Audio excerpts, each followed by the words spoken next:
හොඳයි ගුවන් දරුවනේ. මම අද ඔයාලට කියලා දෙන්න යන්නේ ඔයාලා අමාරුවෙන් පාඩම් කරලත් මතක හිටින්නේ නැති අටවර චක්‍රයේ ලේසියෙන් මතක තියාගන්න ක්‍රමයක්. ඉතින් අපි බලමු ඒ ක්‍රමය මොකක්ද කියලා. මම ඉස්සෙල්ලාම මෙන්න මේ විදිහට chart එක ඇඳගෙන තියෙනවා. මේක ඔයාලට පුළුවන් නිකම්ම 1 2 3 4 5 6 කියලා ඒ විදිහට දාගන්න. මම මේක ඔයාලට පැහැදිලි කරන්න ඕන නිසායි මේ විදිහට ලියාගත්තේ. 8 වාරයක් 1 8 වාරයක් 2 8 වාරයක් 3 8 වාරයක් 4 ඒ විදිහට මම ලියාගෙන තියෙනවා. ඉතින් පුතේ අපි දැන් මේ උත්තර ටික දන්නේ නැහැනේ. 8 වාරයක් 1 කීයද? 8 වාරයක් 6 කීයද? අපිට එකපාරට මතක හිටින්නේ නැහැ. ඉතින් අපි ලේසි ක්‍රමයකින් ලියන හැටි තමයි මේ බලන්න යන්නේ. හරි. අපි මුලින්ම බිංදුවේ සිට එකින් එක පහළට ඉලක්කම් ලියා ගන්න.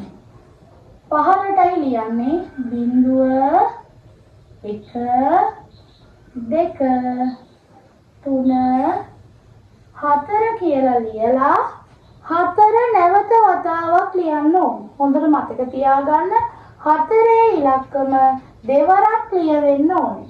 4ෙන් නතර කරලා ආයෙත් 4 ඊට පස්සේ ආයෙ එකින් එක අර විදිහටම යනවා 5 6 7 8 ඔය විදිහට අපි උඩ සිට පහළට ලියාගෙන යනවා.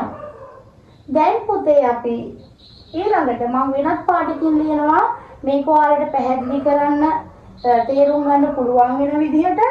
අනිත් පැත්ත අපි මුලින්ම පටන් ගන්නේ 10 ස්ථානයේ පැත්ත. දැන් ඔන්න අපි එක ස්ථානයේ පැත්ත කරන්න යන්නේ. අපි මුලින්ම ඒකෙදි දැන් මෙතන නතර කළේ යටින්නේ. අපි යටින්ම තමයි පටන් ගන්න යන්නේ දැන්. ඔන්න පුතේ අපි පටන් ගන්නකොට මේකෙත් බිඳුවෙන් පටන් ගත්තා. ඒ නිසා මේකෙත් අපි බිඳුවෙන් පටන් ගන්නවා. හැබැයි මේ පැත්තේ එකේ සිට දුන්නට එකින් එක ලිව්වට මේ පැත්තේ අපි ලියන්නේ පුතේ දෙකෙන් දෙක ඉහළට. ඒ කියන්නේ 2 4 6 8 ඊළඟට එන්නේ 10නේ. 10 කියන්නේ පුතේ ඉලක්කම් දෙකේ සංඛ්‍යාව. ඒක අපිට දාන්න බෑ. එහෙම වුණොත් අපේ ගාන වැරදෙනවා.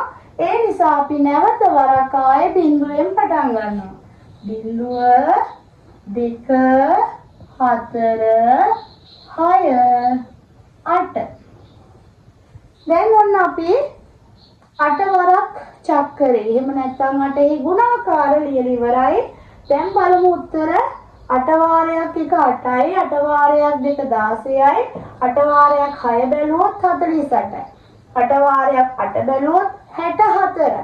ඔයාලට පුළුවන් ඕනනම් චක්‍රේ චෙක් කරලා බලන්න. මේ විදිහට තමයි 8 වාරයක් චක්‍රේ පිළිතුරු එන්නේ. එතකොට ඔයාලට බෙදීමකදී ගුණ කිරීමකදී මේ චක්‍රේ අවශ්‍ය වෙනවා. එහෙනම් අපිට මේ ක්‍රමයේ ලේසියෙන් මේ විදිහට ලියන්න පුළුවන්. ඔයාලා පොතක ලියා ගන්නවා නම් මුලින්ම 1 2 3 4 5 6 7 8 9 10 කියලා ලියා ගන්න. මේ 8 ගුණාකාර නිසා මෙහෙම ලියාගත්තත් ගැටලුවක් නෑ. දැන් ඔන්න පොඩි ඉරි කෑලි ටිකක් ගහ ගන්නවා අපේ වෙන් කරගන්න. දැන් ඔන්න අපි ආයෙ ලියන්නේ යන්නේ කොහොමද ලියන්නේ? උඩ ඉඳලා පහළටනේ යන්නේ.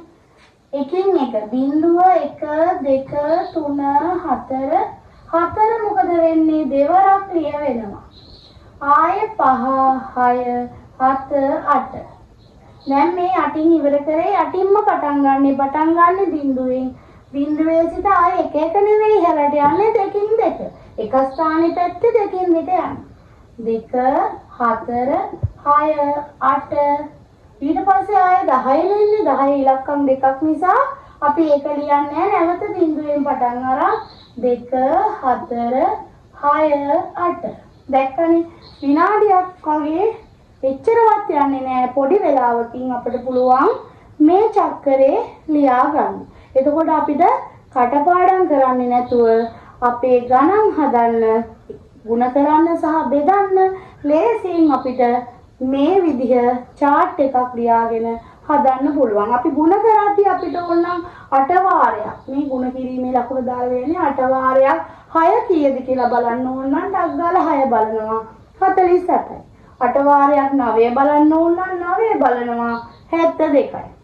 බෙදන එකකදී බලනකොට අපිට අවශ්‍ය නම් 56 8 වරක් 56ට 8 ඒවා කීයක් තියෙනවද බලන්න. 56 දිහා බලනවා එහෙනම් 56 ඒවා 56ට 8 ඒවා කීයක් තියෙනවද 7ක්. එහෙනම් 8 වරක් 7 තමයි 56.